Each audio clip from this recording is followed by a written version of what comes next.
सर्वदेवमय रथ का वर्णन, शिव जी का उस रथ पर चढ़कर युद्ध के लिए प्रस्थान, उनका पशुपति नाम पड़ने का कारण, शिव जी द्वारा गणेश का पूजन और त्रिपुरदाह मय दानव का त्रिपुर से जीवित बच निकलना। व्यास जी ने कहा, शैल प्रवर सनत कुमार जी, आपकी बुद्धि बड़ी उत्तम है। आप सर्वज्ञ हैं तात। आपने परमेश्वर शिव की जो कथा सुनाई है वह अत्यंत अद्भुत है।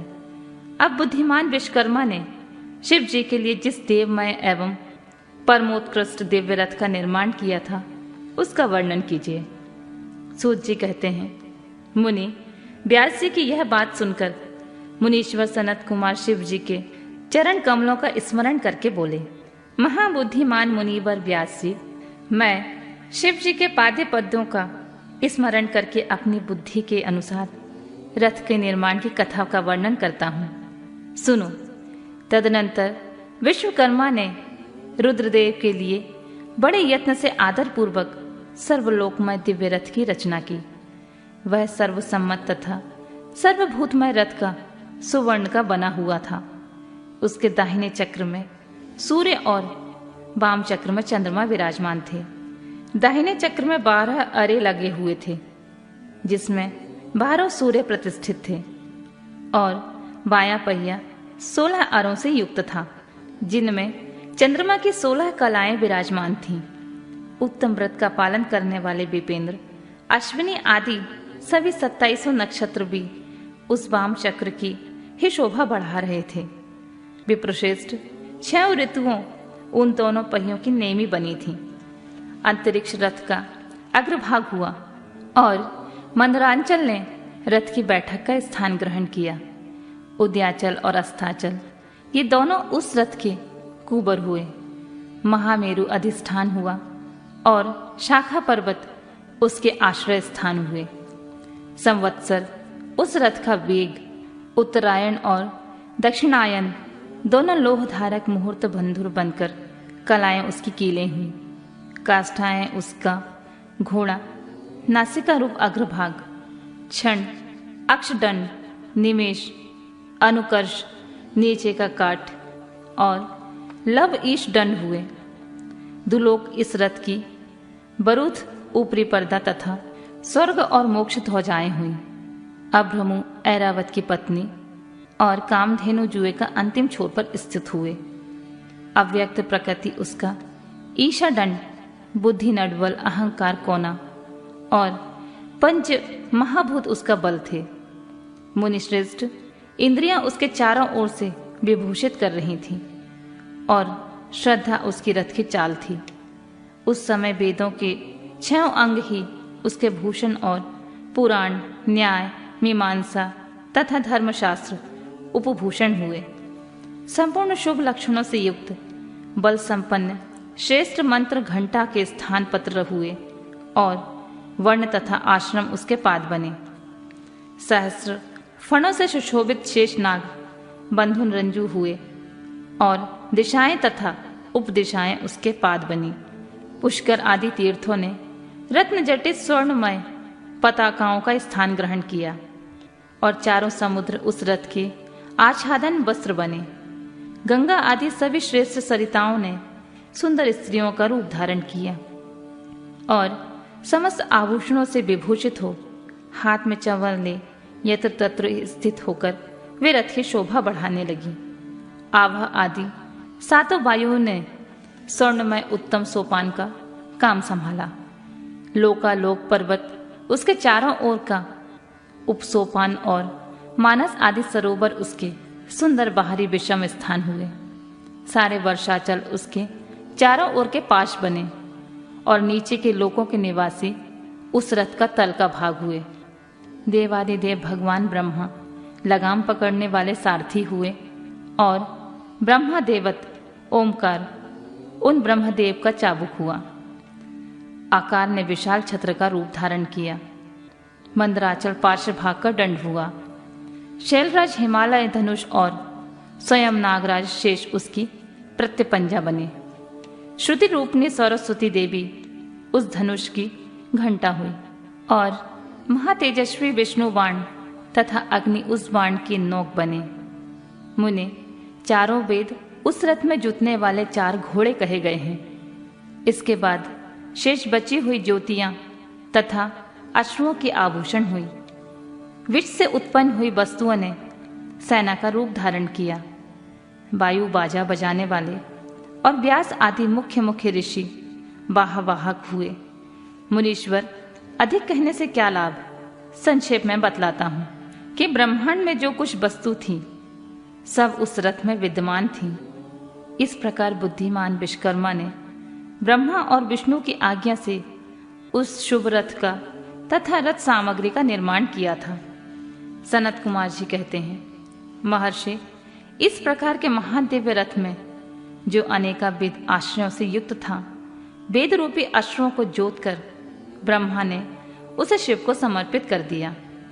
शंभु को निवेदित करने के पश्चात जो विष्णु आदि देवों के सम्मानीय एवं त्रिशूल धारण करने वाले हैं, उन देवेश्वर की प्रार्थना करके ब्रह्मा जी उन्हें रथ पर चढ़ाने लगे। तब महान ऐश्वर्यशाली सर्वदेवमय शंभु रथ सामग्री से युक्त उस दिव्य रथ पर आरूढ़ हुए। उस समय ऋषि, देवता, गंधर्व, नाग, लोकपाल और ब्रह्मा विष्णु भी उनकी स्तुति कर रहे थे। गान विद्या विशारद अप्सराओं के गण उन्हें घेरे हुए थे। सारथी के स्थान पर ब्रह्मा को देखकर उन वरदायक शंभु की विशेष शोभा हुई। लोक की सारी वस्तुओं से कल्पित उस रथ पर शिवजी चढ़ ही रहे थे कि वेद संभूत से वे घोड़े के सिर के बल भूमि पर गिर पड़े। पृथ्वी पर भूकंप आ गया। सारे पर्वत डगमगाने लगे। सहसा शेषनाग शिव जी का भार न सहन कर सकने के कारण आतुर हो कांप उठे।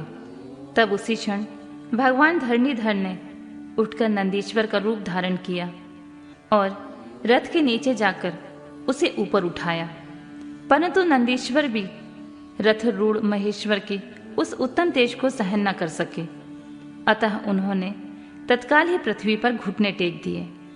तत्पश्चात भगवान ब्रह्मा ने शिव जी की आज्ञा से हाथ में चाबुक ले घोड़ों को उठाकर उस श्रेष्ठ रथ को खड़ा किया। तदनंतर महेश द्वारा अधिष्ठित उस उत्तम रथ में बैठे हुए ब्रह्मा जी ने रथ में जुटे हुए मन और वायु के समान वेगशाली वेदमय अश्वों को उन तपस्वी दानवों के आकाश स्थित तीनों पुरों को लक्ष्य करके आगे बढ़ाया।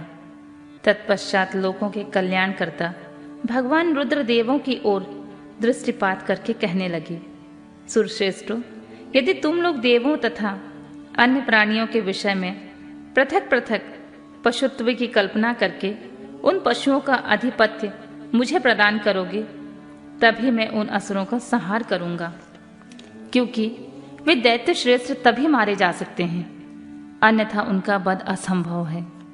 सनत कुमार जी कहते हैं, मुने, अगाध बुद्धि संपन्न देवादिदेव भगवान शंकर की यह बात सुनकर सभी देवता पशुत्व के प्रति सशंकित हो उठे, जिससे उनका मन खिन्न हो गया।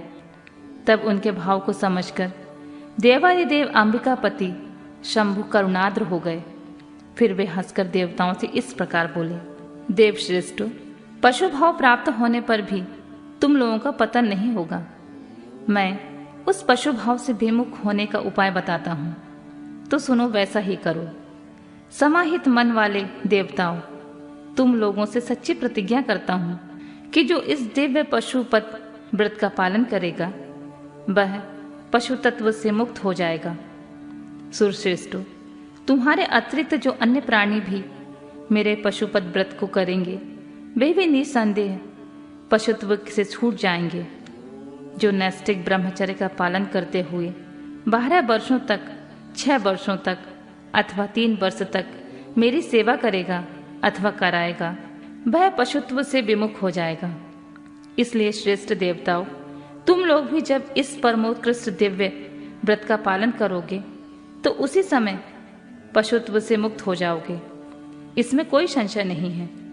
सनत कुमार कहते हैं, महर्षि, परमात्मा महेश्वर का यह वचन सुनकर विष्णु और ब्रह्मा आदि देवताओं ने कहा, तथेति, बहुत अच्छा, ऐसा ही होगा।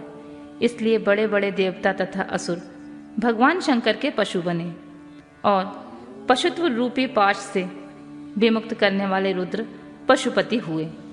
तभी से महेश्वर का पशुपति नाम विश्व में विख्यात हो गया। यह नाम समस्त लोकों में कल्याण प्रदान करने वाला है। उस समय संपूर्ण देवता तथा ऋषि हर्षमग्न होकर जय जयकार करने लगे और देवेश्वर ब्रह्मा विष्णु तथा अन्य प्राणी भी परम आनंद मग्न हो गए। उस अवसर पर महात्मा शिव का जैसा रूप प्रकट हुआ था उसका वर्णन सैकड़ों वर्षों में भी नहीं हो सकता। तदनंतर जो शिवा तथा संपूर्ण जगत के स्वामी और समस्त प्राणियों को सुख प्रदान करने वाले हैं, वे महेश्वर यूं सुसज्जित होकर त्रिपुर का संहार करने के लिए प्रस्थित हुए। जिस समय देवाधिदेव महादेव त्रिपुर का विनाश करने के लिए चले, उस अवसर पर देवराज आदि सभी प्रधान देवता भी उनके साथ प्रस्थित हुए। पर्वत के समान विशालकाय उन सुरेश्वरों का मन प्रसन्न था। वे सूर्य के समान प्रकाशित हो रहे थे। वे सभी हाथों में हल, शाल, मूसल, भूषंडी और नाना प्रकार के पर्वतों जैसे विशाल आयुधों को धारण करके हाथी, घोड़े, सिंह, रथ और बैलों पर सवार होकर चल रहे थे। उस समय जिनके शरीर परम प्रकाशमान थे और मन महान उत्साह से संपन्न थे तथा जो नाना प्रकार के अस्त्रों शस्त्रों से सुसज्जित थे, वे इंद्र, ब्रह्मा और विष्णु आदि देव शंभु की जय जयकार बोलते हुए महेश्वर के आगे आगे चले। सभी दंडी एवं जटाधारी मुनि हर्ष मनाने लगे और आकाशचारी सिद्ध तथा चारण पुष्पों की वृष्टि होने लगी। विपेंद्र, त्रिपुर की यात्रा करते समय जितने गणेश्वर शिव जी के साथ थे, उनकी गणना करके कौन पार पा सकता है। तथापि मैं कुछ का वर्णन करता हूँ। योगिन, समस्त गणराजों में श्रेष्ठ भृंगी गणेश्वरों तथा देवगणों से घिरकर विमान पर आरूढ़ होकर महेंद्र की भांति त्रिपुर का विनाश करने के लिए चले।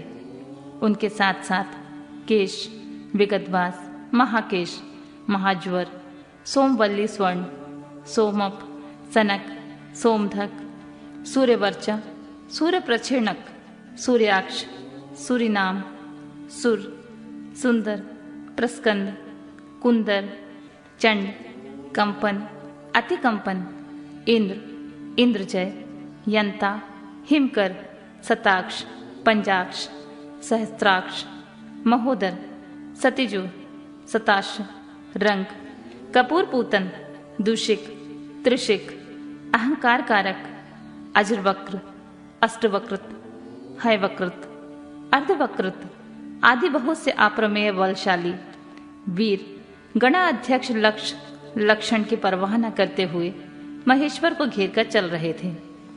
व्यास जी कहते हैं, तदनंतर महादेव शंभु संपूर्ण सामग्रियों सहित उस रथ पर स्थित हो सुद्रोहियों की तीनों पुरों को पूर्णतः दग्ध करने के लिए उद्यत हुए। उन्होंने रथ के शीर्ष स्थान पर स्थित हो उस महान अद्भुत धनुष पर प्रत्यंचा चढ़ाई और उस पर उत्तम बाण का संघान करके वे रोषोवेश में ओंठ को चाटने लगे। फिर धनुष की मूड़ को दृढ़तापूर्वक पकड़कर उस दृष्टि से दृष्टि मिलाकर वे वहां अलग भाव से खड़े हो गए, परंतु उनके अंगूठे के अग्रभाग में स्थित होकर गणेश निरंतर पीड़ा ही पहुंचाते रहे, जिससे वे तीनों पुर त्रिशूलधारी शंकर का लक्ष्य नहीं बन सके। तब धनुषबाणधारी मृत्युंजकेश विरूपाक्ष शंकर ने परम शोभन आकाशवाणी सुनी। उस व्योमवाणी ने कहा, ऐश्वर्यशाली जगदीश्वर, जब तक आप इन गणेश की अर्चना नहीं कर लेंगे तब तक इन तीनों पुरों का संहार नहीं कर सकेंगे।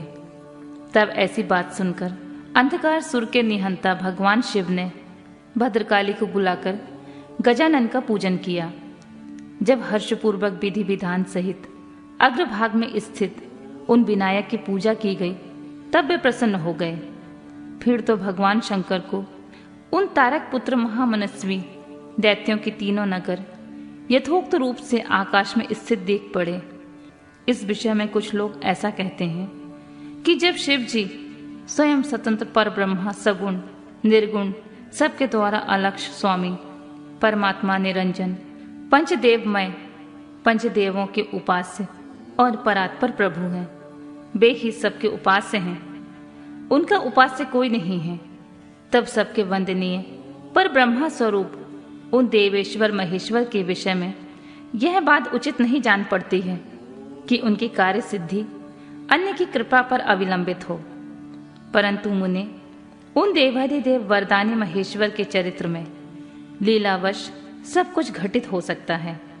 अस्तु, इस प्रकार जब गणाधिप का पूजन करके महादेव जी स्थित हुए, तब वे तीनों पुर कालवश शीघ्र ही एकता को प्राप्त हो गए। मुने उन त्रिपुरों के परस्पर मिल जाने, एक हो जाने पर महान आत्मबल से संपन्न देवताओं को महान हर्ष हुआ। तब संपूर्ण देवगण, सिद्ध और परमर्षि अष्टमूर्तिधारी शिव की स्तुति करके उच्च स्वर में जय जयकार करने लगे। उस समय ब्रह्मा और जगदीश्वर विष्णु ने कहा, महेश्वर, तारक के पुत्र उन त्रिपुर निवासी दैत्यों का वध का समय आ गया है। विभो, इसलिए ये पुर एकता को प्राप्त हो गए हैं। अतः देवेश, जब तक ये पुर पुनः विलग न हो, उसके पहले ही आप बाण छोड़कर इन्हें भस्म कर डालिए और देवताओं का कार्य सिद्ध कीजिए। मुने तदनंतर शिव जी ने धनुष की डोरी चढ़ाकर उस पर पूज्य पशुपतास्त्र नामक बाण से संघान किया और उसे वे त्रिपुर पर छोड़ने का विचार करने लगे। शंकर जी ने जिस समय अपने अद्भुत धनुष को खींचा, उस समय अभिजीत मुहूर्त चल रहा था। उन्होंने धनुष की टंकार तथा दुसह सिंहनाद करके अपना नाम घोषित किया और उन महासुरों को ललकार कर करोड़ों सूर्यों के समान प्रकाशमान उस भीषण बाण को उन पर छोड़ दिया। तब जिसके नोक पर अग्निदेव प्रतिष्ठित थे और जो विशेष रूप से पाप का विनाशक तथा विष्णुमय था, उस महान जावल्यमान शीघ्रगामी बाण ने उस त्रिपुर निवासी दैत्यों को दग्ध कर दिया। तत्पश्चात वे तीनों पुर भी भस्म हो गए और एक साथ चारों समुद्र रूपी मेखला वाली भूमि पर गिर पड़े। उस समय शिव जी की पूजा का अतिक्रमण कर देने के कारण सैकड़ों दैत्य उस बाण स्थित अग्नि में जलकर हाहाकार मचा रहे थे। तब भाइयों सहित तारकाक्ष जलने लगा और उसने अपने स्वामी भक्त वत्सल भगवान शंकर का स्मरण किया और मन ही मन महादेव को देखकर परम भक्ति पूर्वक नाना प्रकार का विलाप करता हुआ उनसे कहने लगा। तारकाक्ष बोला, भव, आप हम पर प्रसन्न हैं, यह हमें ज्ञात हो गया है। इस सत्य के प्रभाव से आप फिर कब भाइयों सहित हमें दग्ध करेंगे? भगवान, जो देवता और असुरों के लिए आप प्राय हैं, वह आपके हाथ में मरण रूप दुर्लभ लाभ हमें प्राप्त हो गया। अब जिस जिस योनि में हम जन्म धारण करें, वहां हमारी बुद्धि आपकी भक्ति से भावित रहे। मुने, यूं वे दैत्य विलाप कर ही रहे थे कि शिव जी की आज्ञा से उस अग्नि ने उन्हें अद्भुत रीति से जलाकर राख की ढेरी बना दिया। व्यास जी और जो भी बालक और वृद्ध दानव थे, वे शिवा आज्ञा अनुसार उस अग्नि द्वारा शीघ्र ही जलकर भस्म हो गए। यहां तक कि उन त्रिपुरों में जितनी स्त्रियां और पुरुष थे, वे सब के सब उस अग्नि में उसी प्रकार दग्ध हो गए जैसे कल्पांतर में जगत भस्म हो जाता है। उस समय उस भीषण अग्नि से कोई भी स्थावर जंगम बिना जले नहीं बचा, किंतु असुरों का विश्वकर्मा अविनाशीमय बच गया, क्योंकि वह देवों का अविरोधी शंभु के तेज से सुरक्षित था। विपत्ति के अवसर पर भी वह महेश्वर का शरणागत बना रहता था। जिन दैत्यों तथा अन्य प्राणियों का भाव अभाव अथवा कृत आकृत के प्राप्त होने पर नाशकारक पतन नहीं होता, वे विनाश से बचे रहते हैं। इसलिए सत्पुरुषों को अत्यंत संभावित उत्तम कर्म के लिए ही प्रयत्न करना चाहिए, क्योंकि निंदित कर्म करने से प्राणी का विनाश हो जाता है। अतः गर्हित कर्म का आचरण भूलकर भी ना करें। उस समय जो भी दैत्य बंधु बांधवों सहित शिव जी की पूजा में तत्पर थे, वे सब के सब शिव पूजा के प्रभाव से गणों के अधिपति हो गए थे।